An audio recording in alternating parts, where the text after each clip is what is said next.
Good morning, good afternoon, or good evening, wherever you are. Remember, you have greatness inside of you. Welcome back to another pregame for the Montreal Canadiens. This is the game number 42. This is the first game of the second half for the Montreal Canadiens. We're going to see if they're going to perform better tonight.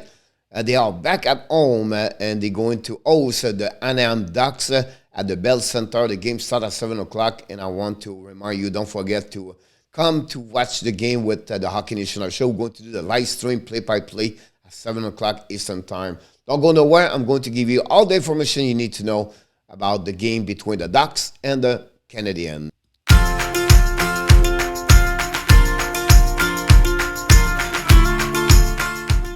Of course, you know the drill. Before we start, we invite you, don't forget to subscribe. And of course, if you enjoyed this video, click on the likes. And finally, tell us what is your prediction between the Ducks and the Montreal Canadiens tonight at 7 o'clock Eastern Time at the Bell Center. Let's dive in right away and to know what is going on between the Ducks and the Montreal Canadiens by the number. This is game number 42, like I mentioned to you. And for the Montreal Canadiens, this is the first game of their second half of the season. First of all, let's see the game start at 7 o'clock tonight at the Bell Center. The Anaheim Ducks, they lost the last game in OT on shootout against the Toronto Maple Leafs. They are second in the Pacific Division. They are 21-16-8. The last 10 games, they are 4-5-1. On the road, they are only 8-9-4. At home, they are 13-7-4. For the Montreal Canadiens, they lost the last game. They are 8-26-7, 1-5-4. Only one W for the last 10 games. At home, they are only played 16 games. And they are 5-10-1. And they are 3-16-6 on the road after 25 games. And they are minus differential of minus 64. Unbelievable. The power play.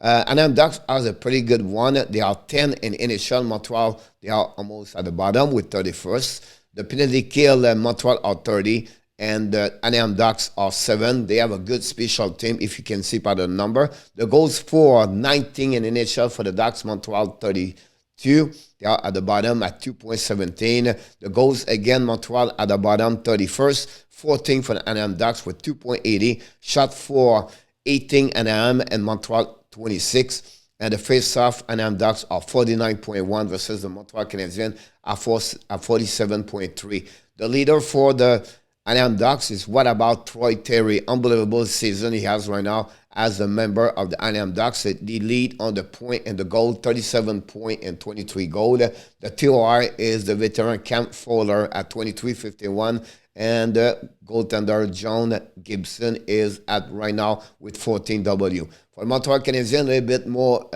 reborn. Suzuki, the last couple of games, he have 5 points. The last 5 games with 24 points so far.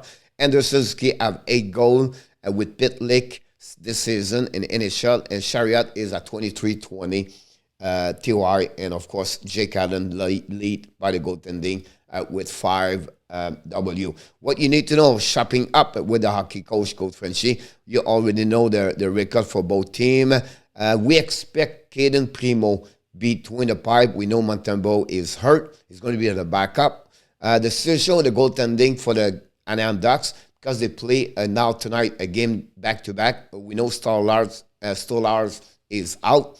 So I'm not sure they're going to be back with Gibson or they're going to put the rookie Dolan between the pipe. That's something we're going to hear a little bit later. Unfortunately, this recording is a bit earlier today, so you have to pay attention what could happen for who going to get the nods for the Ducks. And Montreal last 5 games 1-1-3. The French is -4. The power play 4-18. And PK 4-22. Of course, the stat Allen does not change. The last 5 games Ski is plus 5 point. Hoffman is 2 goals. Zuski is 4 assists. Glag is at +3. The strategy I would say to you, because they play a back-to-back game, I would suspect Charm, he should press the D, put the D deep in the zone. Some of them are not fast, and I think that would be a good opportunity for the Montreal to get that kind of forecheck for them. And again, stay in the game longest you can be and a lower score. So what you want to tell me, because it's a back-to-back, they're going to be fatigued at the second half of the game. I think more the score is tied, and the Montreal more chance to win the second half of the game, I believe. So That's the only way maybe Montreal can get that W tonight. And the player you have to watch for the Anaheim Ducks, of course, Terry Zegras, the rookie, with Tristal. And then we have, of course, the veteran Captain Geslav Raquel. And that's what they are to watch. And the defenseman, veteran Langholm with the Ducks. The next thing you have to talk about is the last 10 game Montreal are 1-6-3. Differential are 21 goals versus 45 they gave. The power play is 5-34, and the PK is 10-46. Too much. Honestly, they struggle on the special team.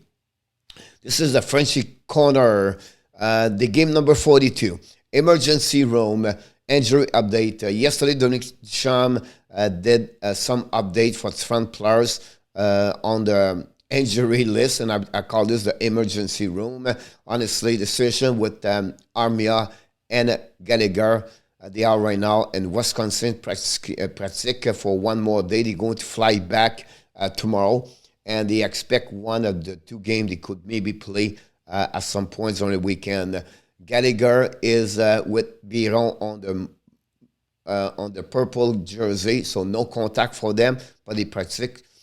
Duchamp said maybe possible one of the two, or maybe both of them going maybe in the lineup this weekend also. The situation with Price and Edmondson, nothing changed. Most setback, no date for their return. They just have to be patient, see when and how they're going to return. But that's the situation with both of them. So that's concluded almost what's going on around. We know Niku, it was on the waiver. We're going to hear today if a team claim him or not. And otherwise, like Perrault is still on the way for a couple more weeks with his eye injury. Back-to-back game for Anaheim Ducks. But at the same time, Montreal play 3 games in the next 4 nights. Tonight, then off tomorrow, and then we play this weekend, Saturday, Sunday at home, Edmonton and Columbus Blue Jacket.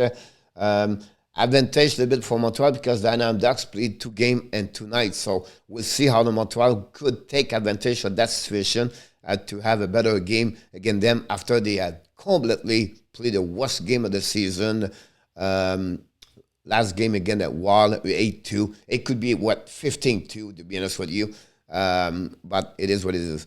Player opportunities, what are you talking about? I'm talking about some front players. They play right now on the top 6 as a forward. Likonen, example, one of them. And he needs to take advantage of that opportunity to show what he look like, how he can play with better players. Jake Evans right now is a center number 2 because Dave Warrack is out of the lineup tonight. By the way, I forgot about him. He's a day-to-day. We have to see how he's going to be in the next couple of days. And then Poland been there for a couple of for a couple of weeks now, and take those kind of young guys have an opportunity right now to show what he look like. A veteran like Laurent Dauphin, can he continue to perform to stay in the lineup? And maybe apply the player that Montreal can keep for next season. What about Rem Pitlick, a new player for the Montreal Canadiens? So far, looking good. On the defensive side, honestly, Romanov is only one, but he put him on the third pairing. That's something I don't understand, but that's a subject. So Montembeault is and Primo right now as the goaltender. They have opportunity right now. So that's what I want to bring on the table today. Some of them need to take those kind of opportunities to get better. Pesara is another one too. The Duck struggle overall. After the 16th first game of the season, the Duck was doing well. They are still in the second place, but their winning percentage dropping a lot.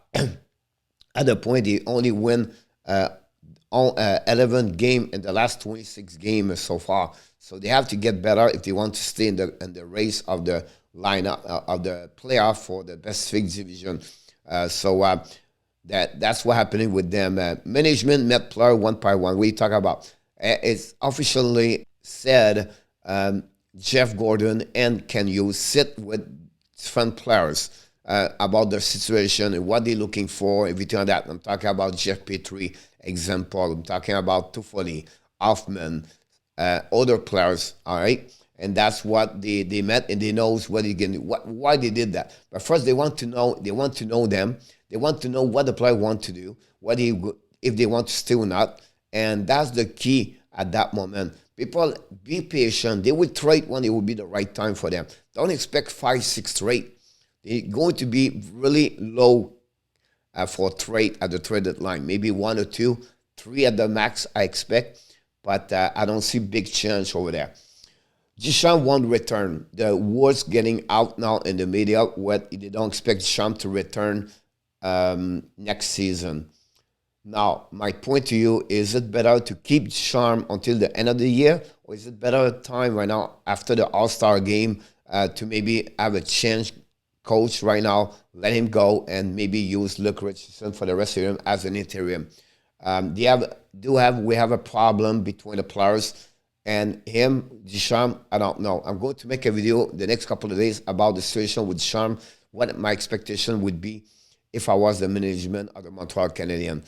So that's what's happening for this Frenchy Corner today for the post game. Here's the head-to-head team tonight. You can see, I'm not going to talk about this. You can stop the video. You can checking the number I'm talking about. This is offense shooting for the both team, and I'm of course have a little bit advantage over the Montreal Canadiens.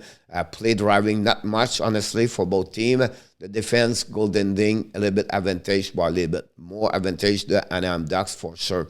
I add now a new graphic about the injuries for both teams. So you can see Montreal on the graphic right now. Edmondson, Weber, Price, Gallagher, and Jonathan Drouin. I forgot about him also. He's going to be out for a couple of weeks. So expect, and I apologize, didn't talk about him.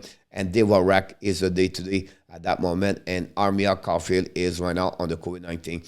For the Ducks, Jones with Enrique and Milano are on the ER. Stolars and Manson on the COVID-19, and then the veteran Derek Grant is at that moment day-to-day. So that gave Montreal Canadiens the lineup for tonight, and you can see right now Poland, Evans right there in the middle. Evan Demo is going to join the team tonight with Paquette inside the lineup. We know Paquette played the last game, but Evan Demo is in, Drouin and Devorak is out. Chariot, Savard, Kulak, Petrie, Romanov, Whiteman, nothing changed on the defensive side. This is a power play and the PK. You can watch about this. For the Ducks, we expect Getzlaf between Terry and Zegras, Lundestrom between Silverberg and Raquel, and Comtois, Steele, Lethierry, and Camerick, Robinson, and Delorier at the bottom. Fowler with Shattenkirk, Tristel, the rookie with Lingholm, Benoit, and Paterine for the Ducks. This is the roster for tonight. Next game for Montreal Canadiens is going to be Saturday. Again, the big team, the McDavid, Tressalol, and Montreal at 7 o'clock Eastern time. So I look forward to see you at that game. But that's conclude another pre-game show for the Montreal Canadiens. Game number 42 with the hockey coach, Coach Frenchy. But before we leave, we want to remind you, of course, you have greatness inside of you. And please click on the likes if you enjoyed this video and tell us what is your prediction between the Ducks and the Montreal Canadiens tonight. This is conclude another video, and I look forward to see you the next time. Until then, be well, be healthy, and find a way not only dominate your day, but find a way to dominate your year 2022. Have an amazing, blessing day, everyone.